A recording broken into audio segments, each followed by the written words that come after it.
నమస్తే, welcome to rhythm Telugu. మహాకుంభమేళాలో అపశృతి చోటు చేసుకుంది. ప్రయాగ్రాజ్ కి మౌని అమావాస్య సందర్భంగా భక్తులు పోటెత్తారు. ఒక్క రోజే 1 కోటి మందికి పైగా పుణ్య స్నానాలు ఆచరించేందుకు బారులు తీరారు. అత్యధిక శాతం భక్తులు త్రివేణి సంగమంలోనే స్నానాలు చేసేందుకు పట్టుపట్టారు.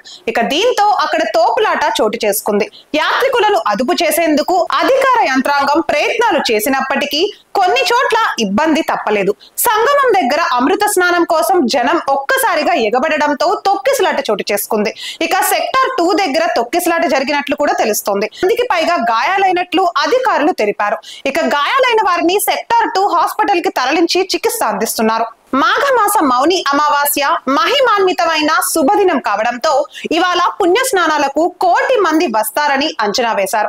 ఇక దానికి తగినట్లు ఏర్పాట్లు కూడా చేశారు. అయితే తొక్కిసలాట ఘటనతో అఖండ పరిషత్ కమిటీ కీలక నిర్ణయం తీసుకుంది. అమృత స్నానాలు రద్దు చేస్తున్నట్లు అఖండ పరిషత్ కమిటీ ప్రకటించింది. మౌని అమావాస్య కావడంతో ఇవాళ తెల్లవారుజామున 2:30 తర్వాత నుంచి భక్తుల్ని ఘాట్ లోకి అనుమతి ఇచ్చేశారు. అప్పటి నుంచే భద్రతా సిబ్బందిని మోహరించారు. అయినప్పటికీ తోపులాట మాత్రం తప్పలేదు. ఈ విషయం తెలిసిన వెంటనే యూపీ సీఎం యోగితో ప్రధాని మోదీ మాట్లాడారు. అత్యవసరంగా చేపట్టాల్సిన సహాయ చర్యలపై సమీక్ష చేశారు.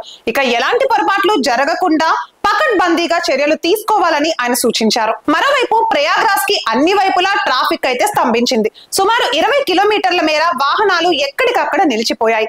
ఈ రోడ్లలో భారీ వాహనాలను ఇప్పటికే నిషేధించారు. భక్తులకు అసౌకర్యం కలగకుండా ఎక్కడికక్కడ ఏర్పాటు చేశారు.